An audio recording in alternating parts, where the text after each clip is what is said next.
आदेश प्रणाम सभी को सीताराम, जय श्री राम, जय श्री कृष्ण, राधे राधे। तो साथियों, आज का कोई टॉपिक नहीं रहेगा। आज एक मात्र छोटा सा सुझाव रहेगा। कैसे रहेगा कि साथियों, जैसे हम ये मोह माया की जाल में फंसे हुए, और अगर मोह माया अगर नहीं होगी तो हम बच्चों को नहीं पाल सकते, एक दूसरे का मान सम्मान नहीं कर सकते।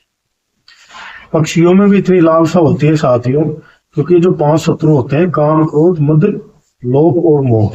तो मोह और लोभ इतना होता है कि हमसे पहले पक्षी भी अपना घोंसला छोड़ के साथियों अपने बच्चों के लिए खाना ढूंढने में, तलाशने में लग जाते हैं, जिनको ये भी पता नहीं जो पक्षी जा रहा है कि आज मैं वापस आऊंगा या नहीं, कोई शिकारी जाल बिछाए हुए तो नहीं है, फिर भी रिस्क लेते, क्योंकि मोह माया नहीं होती। तो साथियों, हम अपने बच्चों को पैदा नहीं कर सकते, उनकी परवरिश नहीं कर सकते एक दूसरे को खिला पिलाने से। इसीलिए, और ये जो भी नाता है ये झूठा है और मिथ्या है। मिथ्या यानी झूठा। कैसे? जैसे कोई भी इंसान मर जाता है, अगर वो मर गया तो साथियों मरने के तुरंत बाद उसे घर से निकालने की जल्दी हो जाएगी, भाई ले चलो इसे। जो जाते हैं साथ में, जिसको जो शमशान में लेके जाते हैं साथियों, पीछे पीछे जो जनता रहती है, जिनको हम दागी बोलते हैं, भाई जो दाग में जा रहा है उसको, हमारी भाषा में। अब क्या करेंगे, सबको जल्दी होती है साथियों कि ये जल्दी से अगर इसका क्रियाक्रम हो जाए तो मैं इस काम के लिए जाऊंगा, मैं उधर जाऊंगा, मेरी गाड़ी वहां खड़ी है, मेरी प्रॉपर्टी का काम है, मुझे दूध निकालना है, बच्चों को लाना है। तो साथियों, सब कुछ स्वार्थ का नाता है। और जो इंसान मर गया, अगर उसका बजट ठीक है या नहीं है, लेकिन उसके साथ क्या, हर के साथ क्या होता है, जैसे उसके द्वारा यूज किए हुए कपड़े तुरंत बाहर कर देंगे, बिस्तर बाहर कर देंगे, रजाई बाहर कर देंगे, उनके चप्पल जूते बाहर कर देंगे, या किसी को दे देंगे, या फिर उसको जला देंगे।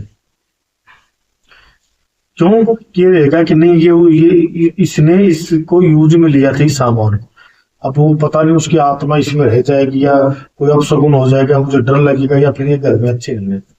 लेकिन साथियों, उनके द्वारा किया हुआ काम, किया हुआ पैसा, उसके द्वारा किया हुआ पैसा, गले में अगर कोई चैन हो वो चैन निकाल लेते हैं, अंगूठी निकाल लेते हैं, बैंक बैलेंस है, उसको कोई घर से बाहर नहीं निकालता।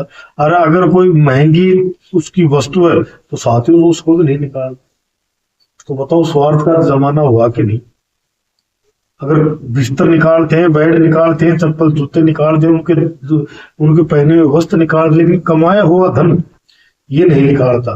तो साथियों, आज की वीडियो का मकसद सिर्फ इतना ही है कि इतना भी मोह माया में ना डूबे कि हमारा जीवन ही बेकार हो जाए। उसके साथ साथ मोह माया भी जरूरी है, परिवार का पालन पोषण, देखभाल भी जरूरी है, कुछ पैसे इकट्ठा करना भी जरूरी है, क्योंकि इसके बिना तो हम जीवन को यापन कर ही नहीं सकते साथ। लेकिन इसके साथ साथ कुछ समय निकाल के भक्ति जरूर करें साथ, क्योंकि हमारे द्वारा किए गए परोपकार, किया गया धर्म, ये ही हमारी आगे गवाही देगा, और ये ही पुण्य, हमारे द्वारा किए हुए पुण्य ही काम देंगे। अगर हमारे माँ बाप के द्वारा किए गए पुण्य, कभी भी दिमाग में मत रखना कि हमें काम आ जाएंगे, बिल्कुल नहीं आएंगे साथियों। क्योंकि वो ही हिसाब है कि जो भोजन खाएगा पेट उसी का भरेगा, आत्मा उसी की तृप्त होगी साथियों। और छोटे छोटे कर्म, अगर भक्ति भी नहीं हो तो साथियों छोटे छोटे कर्म, छोटे छोटे कर्म कैसे?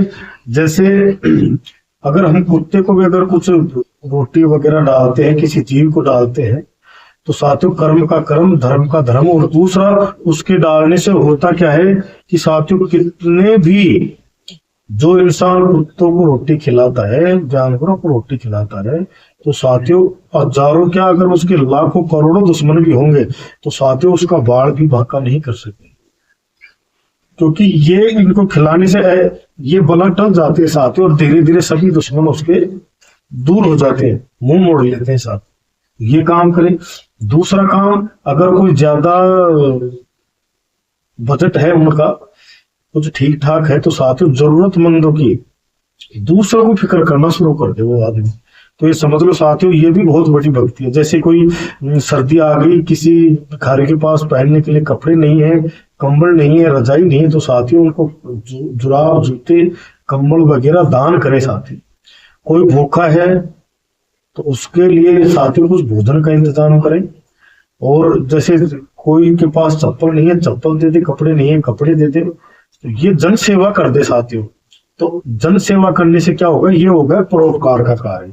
और जो इंसान धर्म धार्मिक कार्य करता है, परोपकार करता है, तो साथियों भगवान बगैर बुलाए और दौड़ के 1000 कदमों से दौड़ के साथियों आके उसे सीने से लगा लेता है।